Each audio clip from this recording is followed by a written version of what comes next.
Hello everyone, and welcome back to Brick Country. Mason here.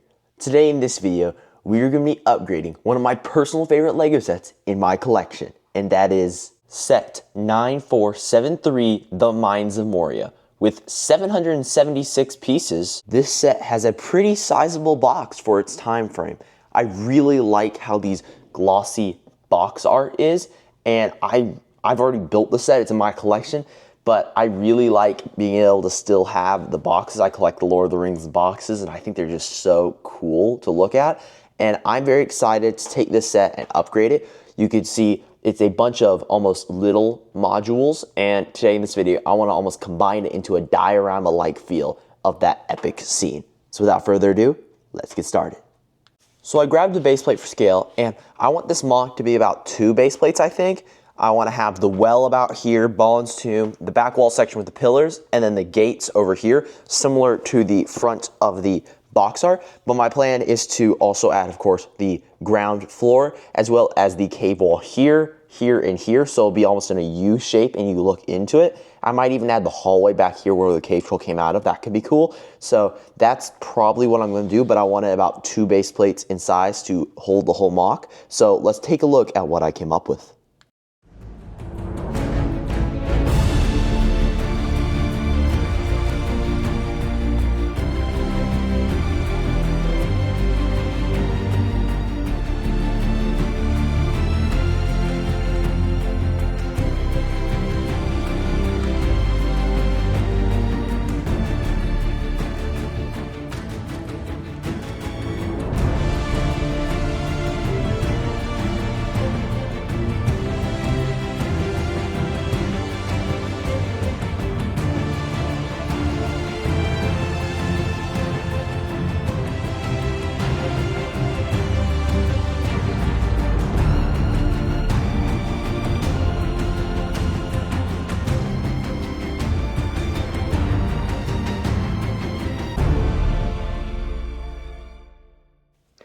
Wow, this project turned out better than I could have ever expected.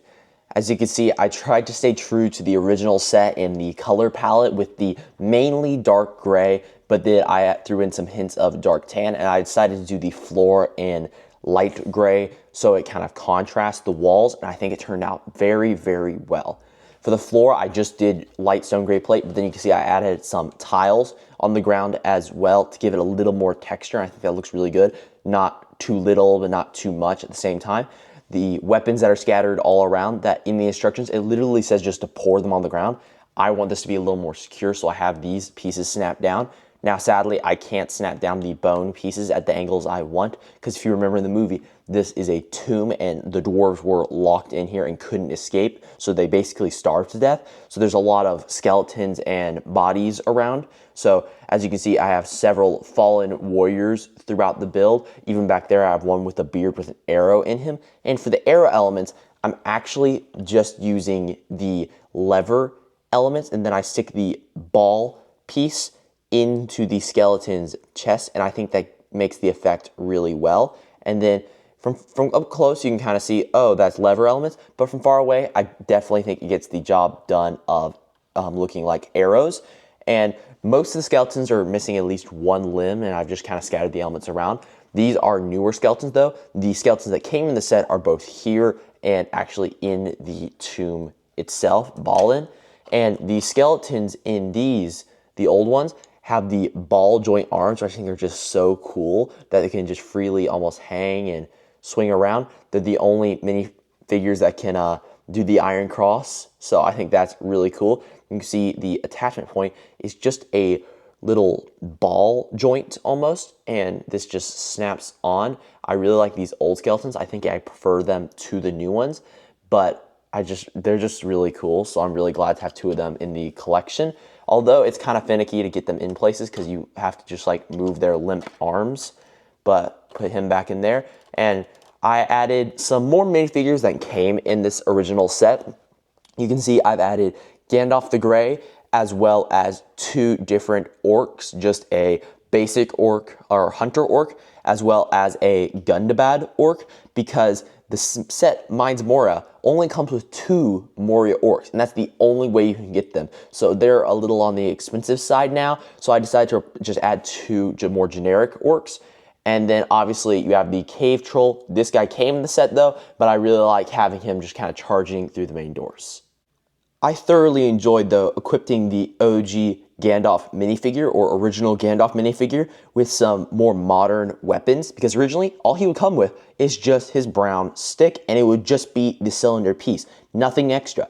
So I've added him a Glamdring sword, which is the sword also used in the medieval blacksmith shop. And then for the staff, I flipped his staff element upside down, put 2 of the brown studs of the hole through it so I could attach a diamond on the top for the crystal, and then I added a minifigure hand for that little stick coming off, and I think that staff looks so much better than what Lego originally gave us for his staff. And the other figures all came in the set: the Moria orcs, Gimli, Legolas, Boromir, the cave troll, and Pippin. This is actually the only set that this version of Pippin came in, and he is the most expensive figure in this set. He's like a $70 figure now, so I'm really happy to have him in the collection. I have him hiding behind the well, similar to what's on the front of the box art, because I didn't have the rest of the hobbits to have them fighting, so I decided to kind of just stick him back there similar to the box art, and I think that looks really good. Now I want to refrain from kind of reviewing the actual set because I'm sure there's several reviews out there, and if you probably own the set by now if you're a major Lord of the Rings fan. So you know what the set is. It's very simple. There's some functions, you know, you can drop the skeleton, you can launch the tomb, and you can drop pillars, remove the treasure chest down the middle, and open and close the doors, and even bar them with the axe. You know the simple things. But I want to talk about what I've added to it. You can see I've added an L-shaped wall right here with almost some minor engravings and inset to the wall to make it a little more ornate. I might add a statue there later. Then I used a lot of these modified 1x2 bricks on the top and a little bit in the walls to give it a more ornate feel, have it going around the top. I also added some of these almost negative slopes right here along the edges because I might want to add a roof eventually and incorporate this in a larger scale mock of a mountain. So I previously went ahead and added those, and also it kind of gives it a more almost in a cave feel. I also already put it on a Mills plate, as you can see. So this will be very easy to integrate into any future mocks. I really, though, enjoy being able to add the hallway out here. You can see we have 2 skeletons, a little bit of vegetation, and something I learned. Did you know that knife elements can fit perfectly in a skeleton's rib cage? So I used that on him as well as the skeleton behind Gandalf, and I just think that that adds just a little more storytelling, because instead of just having skeletons lying around, you actually had how they died. You know, they died in battle, they were protecting themselves and fighting orcs in Moria, and that's the dwarf back there I was talking about who has a beard, if you can see him right back there. And then I also added some black pieces to the back wall to make it give the illusion that the tunnel almost goes on farther. So I really like how that turned out. You can see it's just kind of some arches because it's supposed to be a cave, so it kind of bends this way. So I really like how that turned out as well. Lastly, we have to talk about the back wall. So in the film, there is a small gap that light was shining through to illuminate Balin's tomb as soon as they walked in. So I didn't really know what it looked like, so because it was really bright right there, so you couldn't see a lot of detail in that shot. So I made my own just kind of window right here, used some tan elements. You can see right on this back wall, I was able to get a little more ornateness to this step up of the roof. Then I integrate a few merp elements or medium ugly rock pieces and kind of get a little more texture. Added some spider webs here as well as over here to show the age of this place. And I really like being able to step it up and build it almost in, make this set almost inset into the actual mock. You can see this is where the build pillars would have been, but it looks integrated into the rock, and I think that looks really good. I think it turned out really, really well. Now, last thing, you're probably wanting to see the back. It's nowhere near as pretty as I would put this in an actual cave mock. You can see just kind of some back studs, a lot of colorful bricks kind of supporting everything. Here's the back of the original set. So you can see I can still use all the functions in the set. I can make the pillars fall, and I can even push forwards the treasure chest as well. You can see down there. And then added details, you can see this is just kind of the black wall for the back door, as well as you can see some of the functions. This one is, I don't think, usable unless you kind of reach here instead of being able to access it over here. You can see some of the sticker details were covered up, sadly, but I think the end result looks really good on the front. Well, there you go. This has been my LEGO Mines of Moria mock. I hope you guys enjoyed. If you enjoyed this video, please remember to like and subscribe, and comment below what your thoughts are on this upgraded version of the set. If you want to see more awesome LEGO content right now, though, you can check it out on the end screen now. See you guys later. Farewell.